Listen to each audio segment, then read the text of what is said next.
Bienvenidos a Conversando con la Marihuana, el podcast que te acerca a la magia de lo cotidiano, celebrando mujeres que, aunque ordinarias, son pura chispa extraordinaria. Today, we celebrate a young woman who is truly remarkable and resilient. Clarissa, how are you today? Good. How are you? I am doing well. I'm actually happy to have a break from motherhood. I love this space. I love these moments. But to kick it off, can you tell us a little bit about yourself and what you do for a living? My name's Clarissa. I'm 20 years old. I'm a full-time student right now. I just work at a lame old grocery store for now. Make money, girl. Yeah, it works for now. I'm in school. I take my NHA exam in, I believe, 3 months or 2.5 and then I start my externship for medical assisting. And I'm not sure where I'm getting placed for that still, and then I'm doing all my pre-requirements for nursing right now as well. And that's about it in my life. Like, school right now, because I have so much school, especially because the medical assistant program is accelerated. So it's like the videos I have to like watch every day for the schooling. I spend like 3 hours a day on like the assignments they give me. It's so much work. Yeah, it's so much energy to put into for sure. But, you know, one of the things that truly amaze me and one of the things that I find very interesting about you is your want to become something more. You know, it's not just about I'm working at a grocery store and that's where I'm at right now and that's all I'm doing. You're over here going to school, putting in the work, and not only, you know, putting in your energy to take the classes and do the homework, but to earn money and support yourself. Yeah. And, you know, not a lot of people can say that about themselves. And I think that that's truly, truly a great example for young women to realize that it's never too late or too early to do anything. And once you figure out what you want to do, commit, do the work, and you'll eventually get there. Yeah, like it will be worth it in the end is what I just keep telling myself. Because it is a lot of work, like working and going to school. Yeah. Like a lot of my friends, like they just go to school. So it's like easier for them to focus on that. But I'm like, I don't have a choice. I have to go to work. Yeah. Well, you know, I think it's important to find people that you can relate to. And luckily, I also had to work and go to school. And it is a struggle and it's a big burden. And, you know, if you can and your parents are providing your education, take advantage of it truly, because not all of us had the same luck, and having to do both is really tough. That's what I always tell people. I'm like, like if you have a good environment you're living in, don't rush moving out so early. Like I get like it's exciting, but like if you have a good environment, like stay as long as you can. Right. Dude, there's people that move out of their house because they're bored, and there's people like us where we're like, we just had to leave. We didn't have an option. Exactly. I'm like, stay as long as you can. Like, trust it's worth it. For sure. I mean, that's, you know, the space that I want to create for my child, for her to, like, if she never wants to leave home, you're more than welcome to stay home. But, you know, I'm also giving her the tools so that she can get the fuck out of my house as soon as she can, as soon as she feels ready. But I feel like some of us don't see the value that there is in having your parents provide. No, definitely, because everyone's living situation is different. Yeah. So it's not like just that easy to stay. Exactly. Like, and talking about backgrounds, can we get into a little bit about your background? Where do you grow up? Where do you do primary school, which is like kinder, elementary, and all that good stuff? So I'm from Stockton. Honestly, I can't remember where I did primary school because I switched. Like, I was switching schools like all the time because we were always moving. And then like Stockton's a big city, so it's like there's different districts within it that you have to like. It's weird because it's really big there, but I know I went to Great Valley for a while. I forget what this other school I went to. Like, it was the longest, but honestly, don't know the school name of any of my schools I went to because like I went to so many. Yeah. Well, it must seem, or it must be kind of its own trauma, you know, having to move so much. Yeah. I've only moved 3 times. No, twice. I've only moved twice. And like just one transition, dude, fucked me up. It's a lot. Yeah. Like, what do you experience? Like, I also don't recall much. I don't know if it's a symptom. I would like to know. Like, can someone tell us? I don't know. To be honest, I kind of just got used to it. So it's like, oh, we're like, whatever, we're moving again. Like, it's whatever. Because like a lot of the time, like a large group of my families would live together because they were like really low income and stuff, and so it was just like a mass amount of people living in. Yeah, so you're like a white Mexican. Well, a lot of my family's actually mixed. So there's like a lot of us, half of us are Hispanic, half of us are white. Yeah. I'm like, so I was on point. Yeah, because we also tend to like live in bigger households. And I think that people don't actually talk about how it feels like growing up in a big household, like not having as much privacy or alone time. It's overstimulating. Like when I got my own space, it was like so nice to me just to be able to like be alone and have my own space. Yeah, just have everyone shut the fuck up. Or to me, it was like to just go to a place where I felt safe to just, shut everyone off. Like if I didn't want to open the door, I didn't have to open the door because my mom was very strict and she was like, these doors can't be unlocked or locked. And I'd be like, what? So I didn't have any privacy. So having that space really showed me who I was. I got to know myself a lot once I like moved out.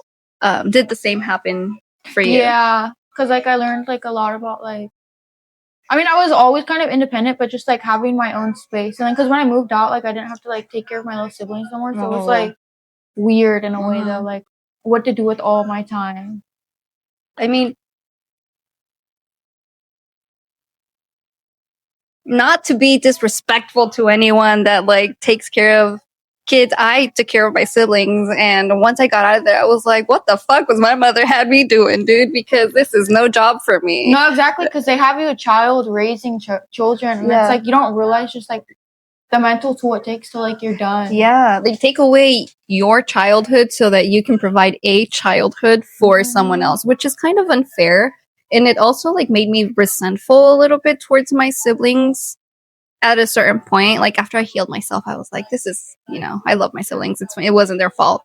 But yeah, like how dare you take away my childhood so that I can take care of your kids, Yeah, no.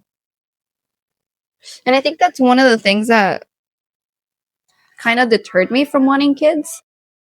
Like at a certain point when I was in my early 20s, I was like, I don't want any kids. Like I already did that. Why would I want to do it again? But because I was still mad at my mom for pawning off her kids on me. Understandable. Yeah. So I don't know. Were you mad at your mom? Well, because the situation of like why I got like stuck with it, I was like, I feel bad for her almost because she was in an abusive relationship. Yeah. And I don't know, because like she was like struggling with a lot of mental health. Yeah. So like I mean, I resent her in a way because like there's a lot of like things throughout my childhood she did, but for like the children thing, like I almost don't blame her because I'm like she was a victim also. Yeah. Well, I mean, I think that's what's very like sensitive in families, the relationship and dynamics with parents, because at the end of the day, like you say, they're our mom, and who else is going to be there for them other than us, and like we've been with them for a very long time, and there's no one that knows them better than we do in a way. At least that's how I felt with like my mom, because I was like very mad at her for a very long time. And then I started to realize that not everything was entirely her fault, and that I was holding too much anger towards her and the things that she could have done better. But she was also a kid that needed help, Yeah, no, that's how I kind of feel. Like the more like I find out about my mom's childhood and stuff, I'm like, she was honestly never given the materials to know how to love or like actually take care of children. Was like what's right for mom. Like it doesn't justify it, but it's like she has like a reason of like why she thought that's okay. I love that you see things this way, because it takes a long time, I think, for us to come to this kind of acceptance where we don't justify our parent, we hold them accountable, but we also understand their background a little bit. And I think when you understand someone's background, you understand why they made certain decisions. But yeah, dude, like just to get a little bit more deep, now that I see my mom, I see her, the woman, the strong woman that she is and that she's taught me to be and that I've always seen. And right next to her, I can't help but see the little girl that was neglected, that was abused, that was, not taken care of properly. And to see the scars sometimes in her body and to understand why and how she got them, it just makes me want to cherish her and, well, forgive her, for all the things that she could have done better, but she did the best she could. And I think that some of our parents deserve that understanding. No, definitely, because it doesn't justify your actions, but like once you understand someone's background, like you do understand it more of like, oh, that's why you did that. Yeah, that's so nice. This is honestly a beautiful conversation right now because like rarely I get to talk about my mom in this way. Like I feel like most of the time, because my memories are very like her being strict, when I talk about her to people, she seems like a bad mom, and then it's like you can't explain it all to them. It's too much. Like, oh, but she has a bad background too. Yeah, yeah. And also to a certain extent, like I don't want to express that to people because I'm like, that's not my traumas to tell either. Exactly. Yeah. How dare you be talking to people about other people's issues? Exactly. I'm like, even though like it is like adds up to it, but I'm like, that's not my story to tell. Like, I'm not gonna tell that. Dude, I feel that unless like I consider you a friend and I can trust you and I know that like you won't overshare or share the information that I've given you, because at the end of the day, that's how you form relationships. But yeah, like I don't want to know. Also, don't tell me. I won't tell you. I don't want to know about other people's problems because sometimes they're also very, very dense. And sometimes, like, are you going to be able to take it? Like, sometimes I look at people and I'm like, look, what kind of problems have you had that you consider problems? No, I wonder that because, like, I remember seeing a post, like, about, like, just people who come from, like, rich homes and, like, live perfect lives. And it's like, of course, like, when a small thing happens, that's, like, the end of the world for them because they don't, like, that is trauma to them. And I'm like, oh. Like, yeah, like you have it that good. Like to not have to think about paying rent at like a young age, Because what was the age? Because you're pretty young. I won't say your age if you don't feel comfortable, but I'm comfortable. I don't care. But also you moved out pretty early on, or earlier than normal people do. But how old were you? I was 18. Yeah, like as soon as you hit the legal age, you're like out. Yeah, so like I had left my mom's household as soon as I turned 18 because it was just like a lot of things were going on at the time. Yeah. And so I went and stayed with my dad and stepmom for a while just so I found somewhere else to live. And that's when I met you guys. And I was out their house. Nice. Yeah, but not a lot of people move at 18. I have a younger brother that's still at home. And given his situation, it makes sense. No, because 18 is definitely a child. Right? Like, some people are more mature at that age because they've had to be, but definitely, like, if I see an 18-year-old acting stupid and stuff, it's like they're a kid, like they're a teenager. It makes sense. They're gonna make mistakes. Yeah. Sometimes, like, me and my sister talk about it, and we come across people that act their age, and we think about how privileged they are, that they can just be a regular teen, and like do stupid stuff and not have to worry about the consequences. Like other people do, like I don't know, if you're like in your late 30s and you're barely trying to figure it out, and like you've had to figure it out when you were 18. It's like, dude, how especially because like your brain is not even fully developed yet, and like then you see like all your friends around you doing all this fun stuff. Yeah, and it's like you're comparing lives, but it's like, oh, I just can't afford that. Like, it makes sense. Like why she's always out. And yeah, stuff, like. Yeah, you're right. Oh, I forgot how it was to like be young. Because I'm also that kind of person that like had to move out at an early age and had to like figure out my rent and stuff. That I had to grow up so fast and like talking, because I'm in my late 20s. I'm almost 30 and you're like in your early 20s. And I think that the distance, like to me, is just wonderful and it's mind blowing because how I see it, it's like a timeline and you're way over there and I'm way over here. and to like talk to someone that's way over there is like a flashback, you know, like, oh, I remember. But you know, who knows? No, I see great things for you. You're gonna have a great future, and things are gonna come out the way that you want them to come out, and the universe is conspiring in your favor, and you're gonna be a great woman. So at my age, I see great things for you, dude. Thank you. You're doing great. It's so nice to like conversate with the people around you, you know, like you never know. Yeah, I know it is interesting when you get into conversations. Like, I know we didn't have a couple when we lived together, but it was like here and there. Yeah. I'm a very shy person, so it's like. And I never put pressure on people either. Yeah, I'm like very antisocial. A lot of people at work like are always like, "Why you look so sad or so mean or whatever." I'm like, it's just my face. You're like, I'm actually nice.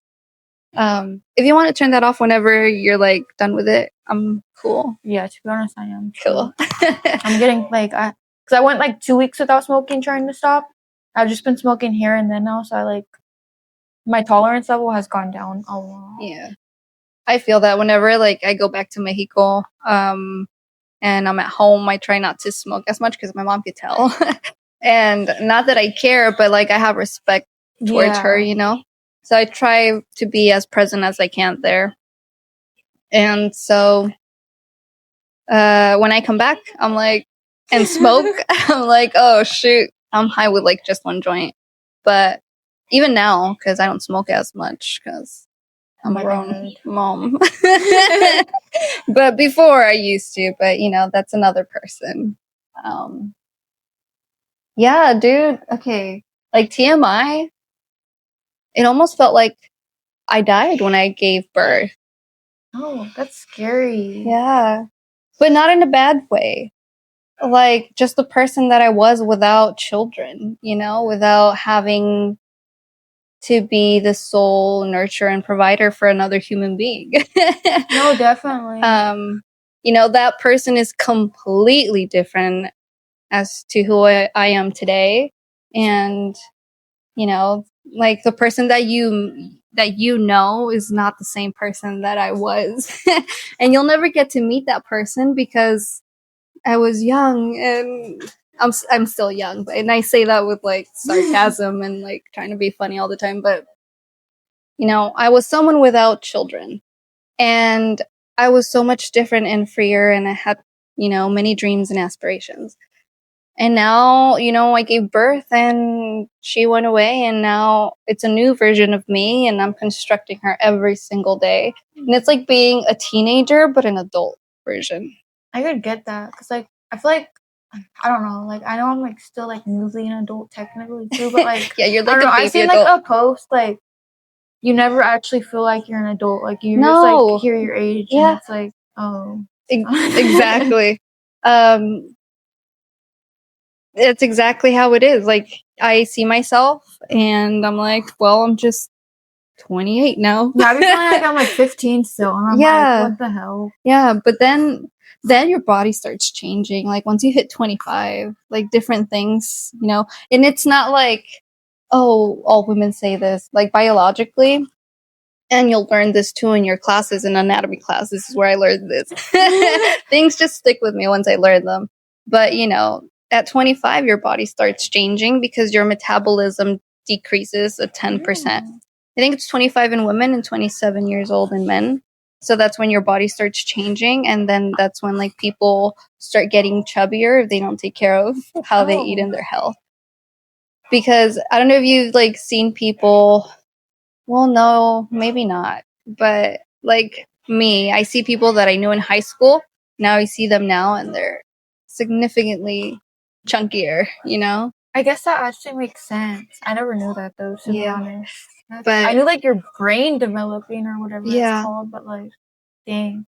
You can definitely change the structure of your brain and your DNA by working out and like reading and practicing mental games, and onset dementia. That's actually true. And I think that that's one of the coolest superpowers, I like to call them, in the human body and being, that, you know, you could literally transform your life and take your life to wherever you want it to be if you set your mind to it. if you can visualize it, see it, and ask your brain of it, your brain is going to give it to you just because that's its only purpose. And this is one of the coolest facts that I've ever learned, you know, in anatomy and cognitive psychology. And I think it's just mind blowing. And once you start to learn it too, I think that, you know, you'll also be amazed because, That's interesting. yeah, because, you know, you can literally have the life of your dreams. You just have to dream it. And what people don't understand is that when we say dream it, we mean think about it, write it down, read about it, practice who you want to be so that you can achieve what you want to achieve. You know, you have baby steps. You're not going to go from 0 to 100 right away. But if you take baby steps, you know, your brain starts acting in a different direction. And its job is to give you what you're asking of it, you know? Yeah. So this is why I say, like, I see great things for you whenever you're my age. Because you're doing the right things and you're taking the right steps and you're giving yourself a different future, it sounds like, to what's expected from your family. Yeah. You know, so props to you. Thank you. Like, do you ever realize how amazing you are? Who was an unexpected source of support or inspiration for you during, you know, your younger years or your transition into your adulthood?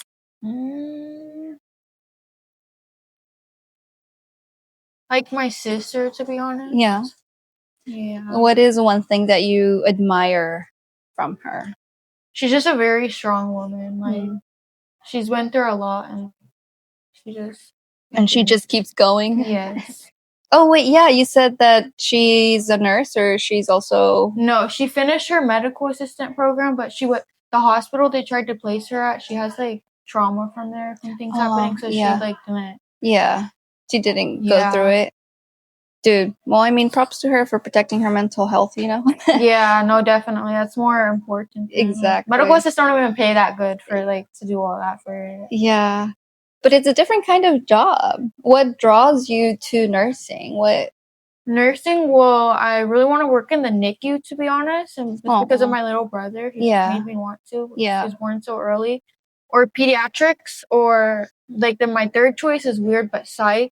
But yeah, I'm kind of like very picky, but I'm hoping NICU or pediatrics because I'm taking after I take my NHA exam, I'm like really high. It's okay. What does NHA stand for those of us who don't know? National Health Association, I believe, and it's just the exam to be able to like work because like you're learning phlebotomy and like things like that. In school for medical assistant. I don't know, but that test gives me anxiety. I'm like, yeah, you got this though. Yeah. But I'm taking a pediatrics course after I take that test so that I could like start working with kids as medical assistant. Yeah. So I have that like type of experience. Yeah, dude, just get because as it much is such a experience. like high rate field. Yeah. And those are like I feel like like especially pediatrics, like everyone wants to work in pediatrics. Yeah. I mean, I would love to work with kids too rather than grown adults. No, literally. Yeah. But NICU, I feel like a lot of people don't realize like that's not just like cute little babies that you're gonna like taking care of. Yeah. It's definitely life at that stage is very critical. My brother was also premature. Really? Yeah, he was born at 7 months. How old was your brother? He was 5 months, I believe. Like I remember he's like so tiny. Yeah. Well, when my brother was born, I think he like fit in our hand. Yeah, I like, remember my mom has like a picture of him like barely fit, like he's in a stocking and he's like, falling in. I was like, it's so weird, like right. And it's so like magical how they end up surviving, like outside of the womb, and also how important our body is to like keep them safe. And we have superpowers and we just don't know it, you know, as women. Like there's so much that we can achieve nowadays that we weren't able to achieve before. No, definitely.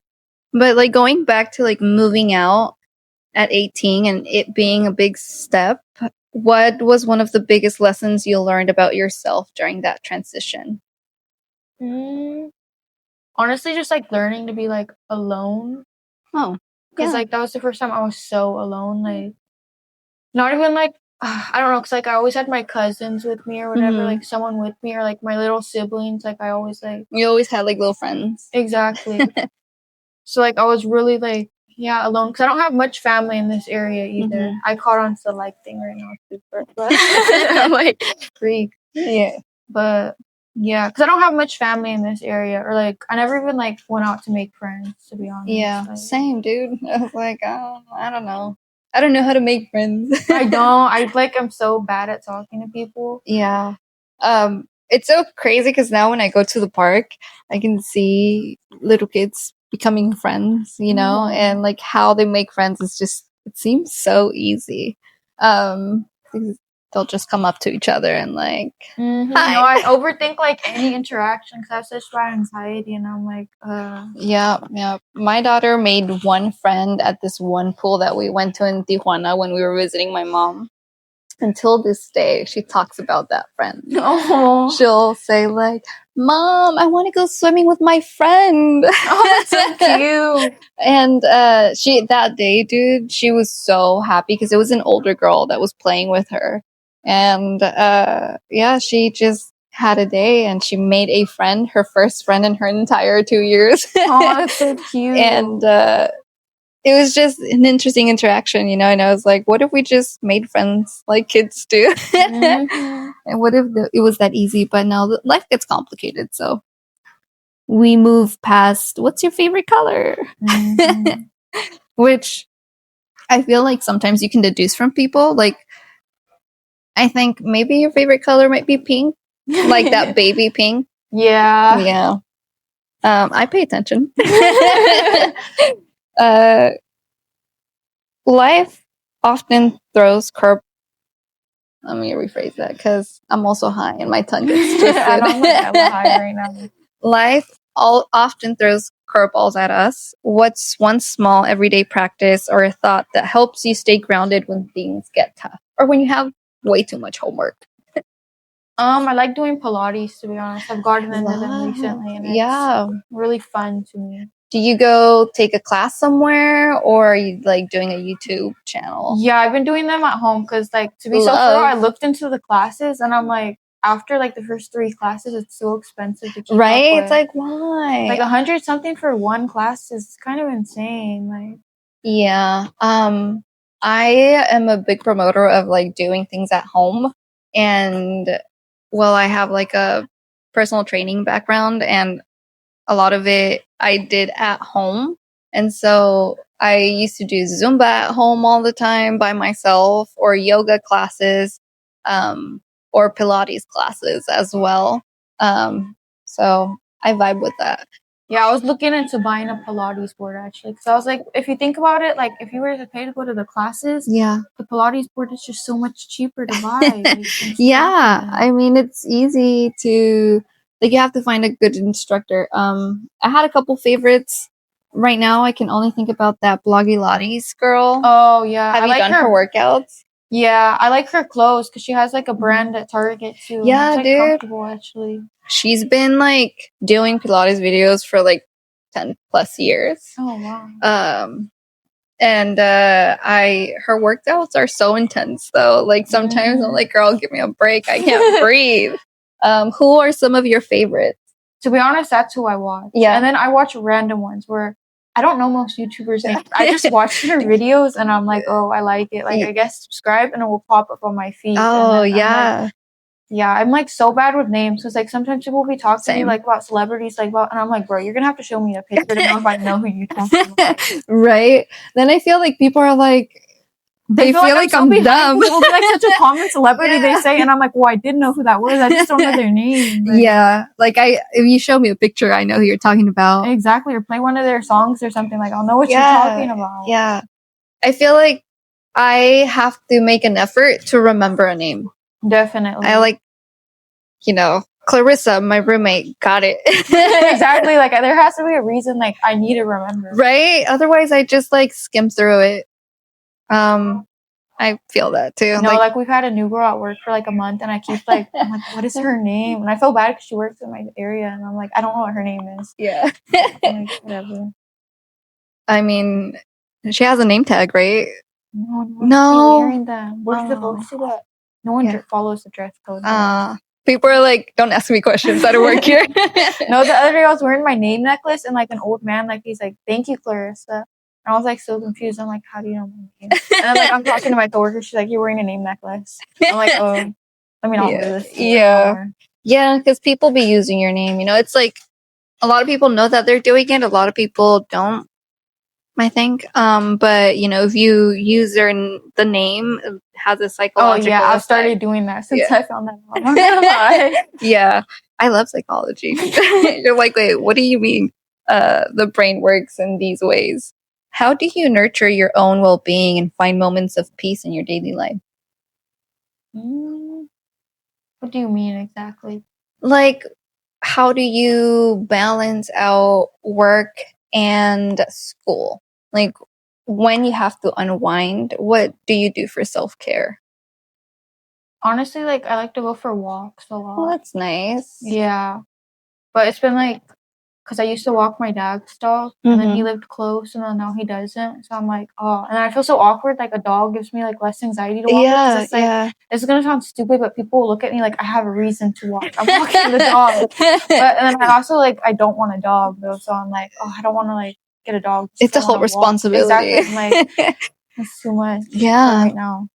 Maybe dog sit for like whenever you want to go on walks. Like schedule it and then also earn money. Can I watch your dog? Right? $20 for an hour. And then you get paid to do something you want to do. Yeah, I know, because like I actually did want a dog for a while, but I was like, honestly, I'm not home enough for that. No, they're like, I feel like they're like kids, you know. You always have to look after them, feed them, let them out, entertain them, clean after them, their poop. Yeah. If you could describe your journey so far in one word, what would it be? Like chaotic, honestly. I always feel like I have something going on. Yeah. But it's like, it's life. Yeah, and you seem so calm.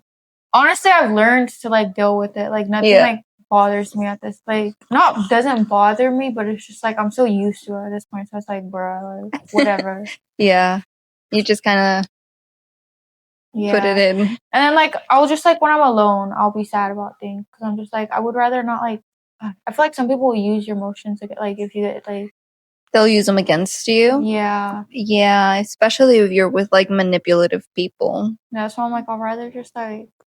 Yeah, same. I don't like some people. If I'm close to them, then they'll see that I'm a very emotional person. Yeah, but other than that, I'm like nah.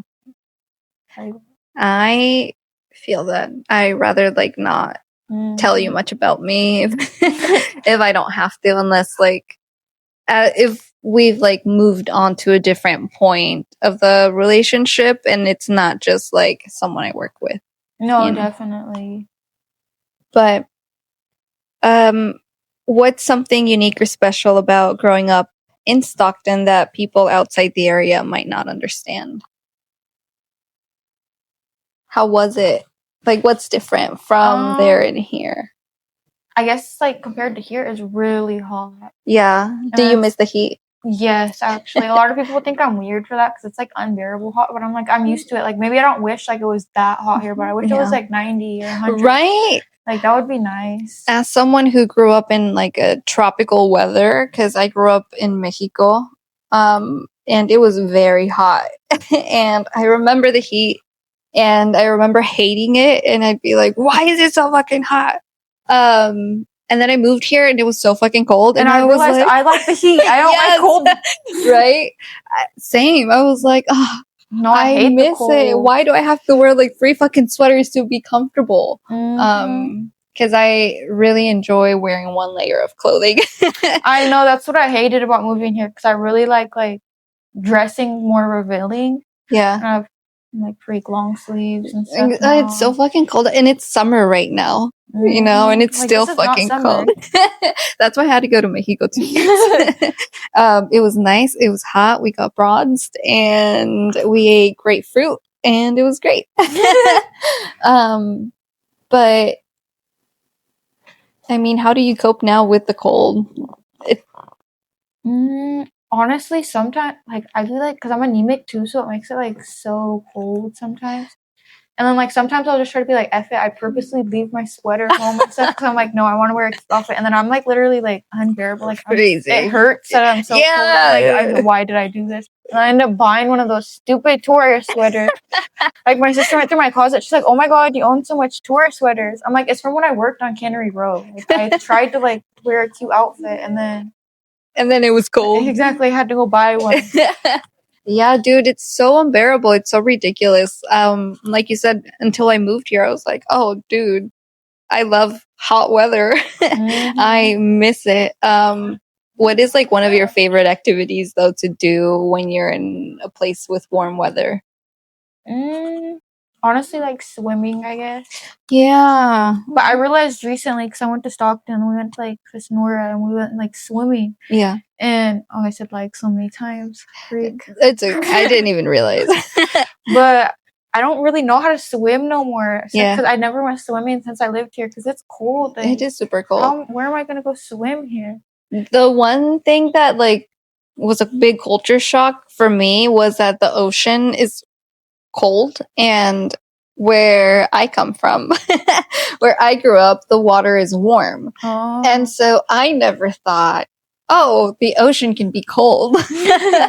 So when I got here and I like put my feet in the water, I was like so freaked out because I was like, what the fuck is this, dude? No, I'd be seeing like people swim in the beaches around here, and I'm like, They're what is fucking going on? How are you crazy. doing that? Like, Dude, no wetsuit is crazy. all fucking year too. There's like no break. They're surfing. They're in the water like January to like, December. I don't even know. Like, I feel like my body would go into shock and I'm gonna not be able to swim. Every time I see them, I'm offended. I'm baffled. I'm like, why are you not cold? I wish. Yeah. That's so lucky. Yeah, no, I'm like, get out of the water. It's cold right now. What are you doing, human? But yeah, I'm a hot weather girly too. It's better. You just realize after. Yeah. If you could share one piece of advice with your younger self, knowing what you know now, what would it be? It's like hard to be honest.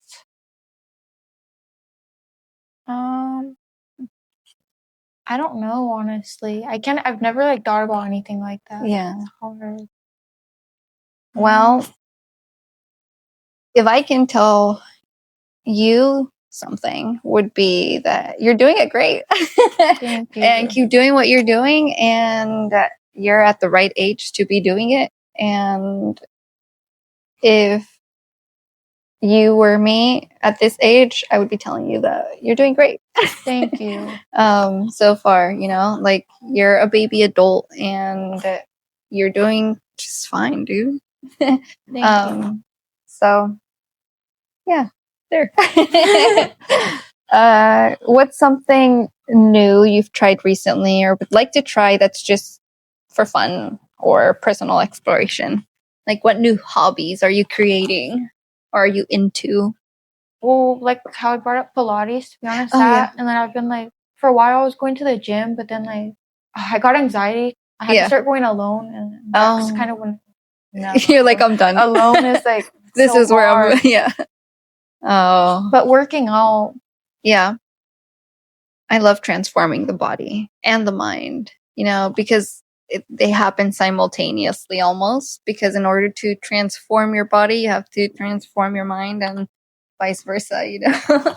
So, where was I going with this? Don't smoke weed, people. I'm just oh, yeah. So props to you for like, you know, moving your body and using your brain and just, you know, creating a beautiful life for yourself. Thank you. I'm trying to get into sewing. Oh, it's cute. I like that. But it's so useful, honestly. Right? Like, if I can make a shirt or 3 shirts out of a piece of cloth for like $3, I'm all for that. People be selling those on Etsy for so expensive too, crocheted and knitted stuff. I'm like, yeah. Well, like it makes sense. Like it takes so much time. Yeah, exactly. I've tried knitting and I'm not sure it's What's the difference? I never realized. Sewing would be like making clothes like this okay. kind, that kind. Oh, okay, that makes so much sense. Yeah. And then knitting is like you have the two needles and you're like with the string.